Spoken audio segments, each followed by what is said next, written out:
కాశీ వెళ్ళిన వాళ్ళు గంగాజలాలు పట్టుకుని రామేశ్వరం వెళ్ళాలి. వెళ్ళి కాశీలో గంగ పట్టుకెళ్ళి రామేశ్వరంలో ఉన్న శివలింగానికి అభిషేకం చేసేస్తారు. చేసేసి రామేశ్వరంలో ఉన్న ఇసుక కొంచెం పట్టుకుని మళ్ళీ కాశీ పెడతారు. వెళ్ళి అది పట్టుకెళ్ళి గంగా నది ఒడ్డున ఉన్నటువంటి ఇసుకలో కలుపుతారు. మాకు సంపూర్ణ తీర్థయాత్ర అయింది. రామేశ్వరంలో ఏముంది? శివలింగాన్ని ప్రతిష్ఠ చేశారు. ఎవరు చేశారు? రాముడు చేశాడు. రాముడు ఎందుకు చేశాడు? తనకున్న పాపం పోవడానికి చేశాడు. ఎవరిని ప్రతిష్ఠించాడు? శివలింగాన్ని ప్రతిష్ఠించాడు. అంటే రాముడు గొప్ప, శివుడు గొప్ప? రాముడే ఈశ్వరుడు అయినాడు. కాశీ రామేశ్వరాల మధ్యలో కాశీ వెళ్ళి జలం తెచ్చి రామేశ్వరంలో, రామేశ్వరం ఇసుక కాశీ పట్టికెళ్లడంలో సంపూర్ణ యాత్ర అయిందండం వెనకాతల మీరు లోపల పెరగవలసినటువంటి స్థితిని చెప్పింది.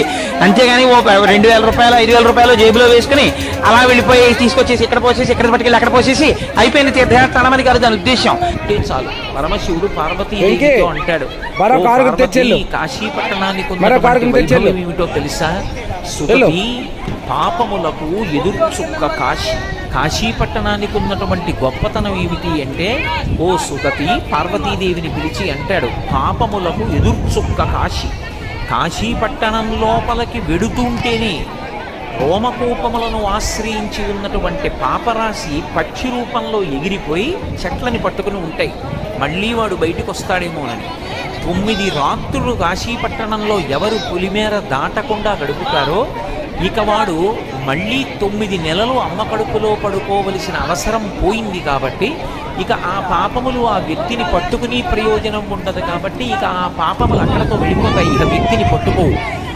నిజంగా నీ మేలు కోరుతాడు కాబట్టి ఆయన ఇవ్వకూడదు. ఇవ్వలేదని నువ్వు ఏడవకూడదు. ఓ ఇది నాకు యుక్తము కాదు.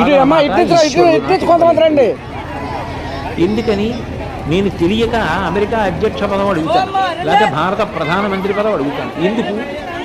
హాయిగా రమణ మహర్షి ఆశ్రమంలో శతాబ్ది ఉత్సవాలలో ఒక రోజు మా తాత మాట్లాడాక రావడం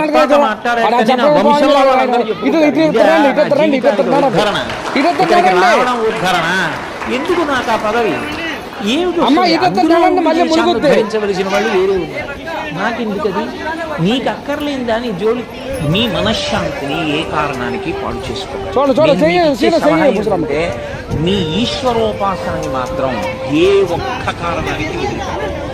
నీతో కలవడం వదలడం జీవితంలో ఎంతో మంది కలుస్తారు, వదులుతారు. ఇవన్నీ కృతం. ప్రవేశే నిర్గమేస్తథ. ఈ కదలికలన్నీ ఆగిపోయేది ఎప్పుడంటే ఇది కదలడం ఆగిపోయిన తర్వాత అన్ని అనుబంధాల వలన వచ్చేటటువంటి ప్రశాంతి ఈశ్వరోపాసన ఎందుకు ప్రతిఫలించకుండా దాని